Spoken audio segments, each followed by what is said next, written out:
Oh, that's all you shake my head. Oh.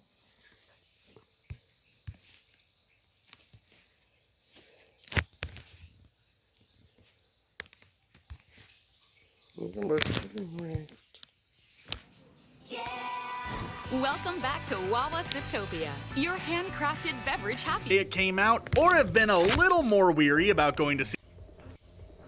Whether you rush to the theater.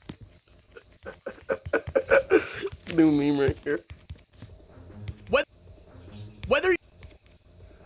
Whether you rushed to the theater to see It Chapter 2 the day it came out, or have been a little more weary about going to see a giant clown on a huge screen do scary clown stuff for 3 hours, you might still have the same question. Where does Pennywise really come from? Well, we're here to answer that question once and for all, or at least present some pretty compelling theories about the whole thing.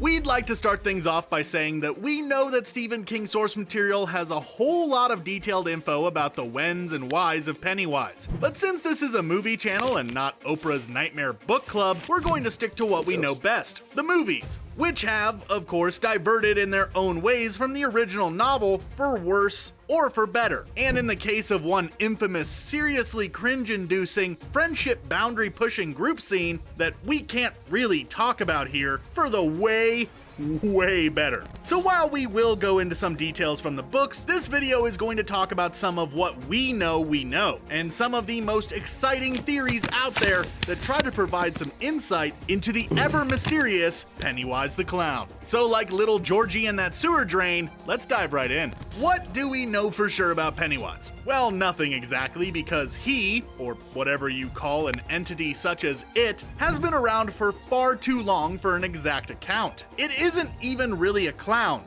or a human for that matter. It is actually something of an otherworldly creature who has been around for thousands, if not millions, if not billions of years. While we might not get all the info about where exactly it comes from, what is pretty widely accepted is that it arrived on Earth from somewhere in the universe or another, some thousands of years ago, and has set about terrorizing humans ever since. Specifically the humans of Derry, Maine, where it pops up to feed on them every 27 years. Because everybody's gotta have a hobby, I guess. Long before the Losers Club we know and love showed up in Derry, it was inhabited by First Nations people known as the Shokopiwa. We learned from Mike in It Chapter 2 that it is its encounter with these people that really jump-started his whole every 27-year binge and purge cycle. And that after things got ugly more than enough times, the Shokopiwa migrated to the outskirts of town in order to get some much-needed space from the murderous entity. Here's a hot tip: if an entire town's worth of people literally pack their bags and move to get away from you, maybe you're coming on just a little bit too strong.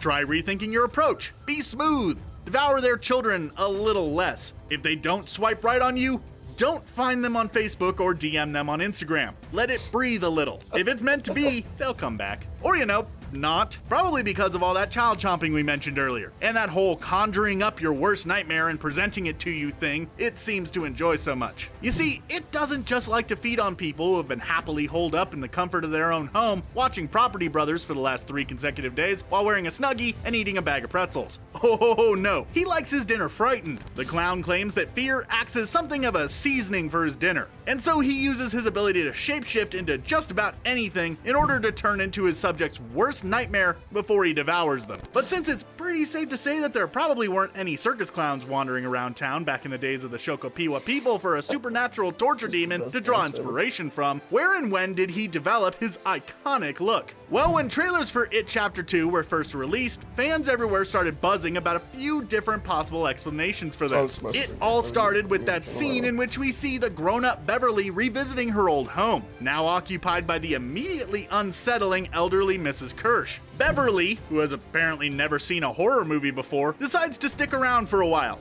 Kirsch insists on serving cookies and talking about her father in a truly excellent New England accent. Mrs. Kirsch tells Beverly that when she was young, her father just happened to make his living as a circus clown, right as Beverly spots a framed photo of an older man with an all too familiar smile. The man, who was immediately recognized by fans everywhere as Bill Skarsgård without his clown makeup on, is standing right next to a wagon with the words "Pennywise the Dancing Clown clown painted on the sides. At the end of the trailer, we also caught a glimpse of a very scary and gross-looking Pennywise in an old-timey outfit, clawing himself in the face. Well, It Chapter 2 ties those moments together and seems to offer some explanation of what really is going on here.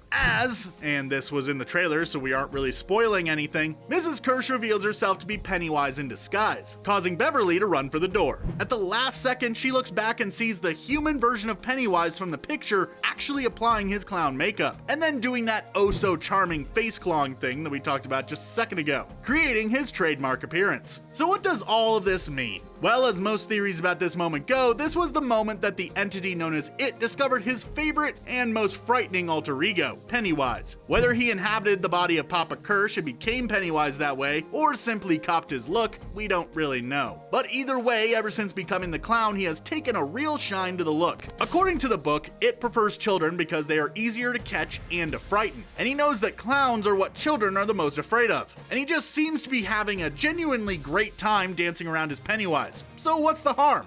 Oh yeah, everything that he does. Right on. But it's almost impossible to know if any of that is exactly true, as he really isn't that forthcoming with the exposition that Pennywise. There are some out there who wonder if appearing as Mrs. Kirsch's father was just more nightmare fuel for Beverly in particular. As we all know, Beverly's father was a particularly terrible person, who treated his daughter in perhaps the worst possible way. It would make sense that Pennywise would exploit that trauma, using a father figure as a way to hit Bev where it hurts the most, and conjure as much of that tasty fear from her as he possibly could. If he knows anything, Pennywise knows how to get right to the heart of his victim's deepest fears, and a terrifying father would be just about the scariest thing he could do to Bev. To some fans, it still seems odd that a seemingly ancient, all-powerful demon thing, whose friendly nickname is the Eater of Worlds, would stick around a town like Derry, only to wake up every 27 years to chow down on a couple of kids before going back to sleep. There's just too much power there for that to make sense, right? Why wouldn't it rampage all over the world, do a little more eating, maybe see Hawaii? What is this connection to the town of Derry all about anyways? Well, some believe that there's a very specific reason for that. They actually think that Derry is what is keeping it alive for all this time, as the town and the clown, are linked. You see, the idea is that Derry is actually a reflection of its soul, or whatever the monstrous being equivalent is. That, when it, or rather, its body was almost defeated the first time, the town of Derry was seriously damaged in the process. But as the town healed, it also simultaneously rebuilt it as well, unknowingly providing it with sanctuary and food in order to recuperate and come back for more. 27 years later, to be precise. If the town had been abandoned by people and turned to rubble, some think it would have actually lost all of his strength and eventually been defeated by time and neglect. So the reason it stays in this tiny, seemingly uninteresting town is that it has to survive. There is another question about Pennywise that still has audiences and fans scratching their heads after viewing both Chapter 1 and Chapter 2. And that is this. If it is already thousands of years old,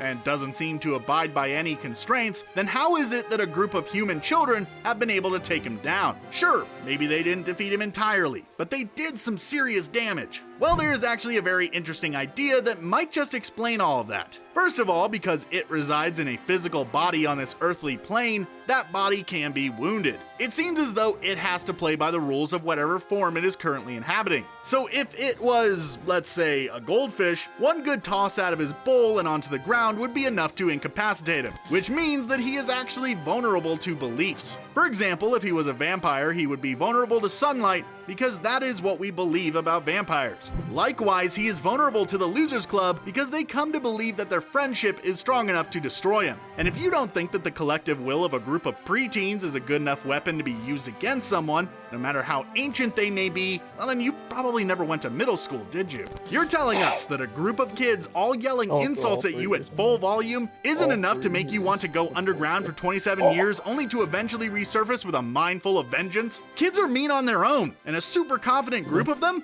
Forget about it. This might be one moment that we actually sympathize with the disgusting demon. Gym class was rough, okay, and we will not be made to feel weird about that.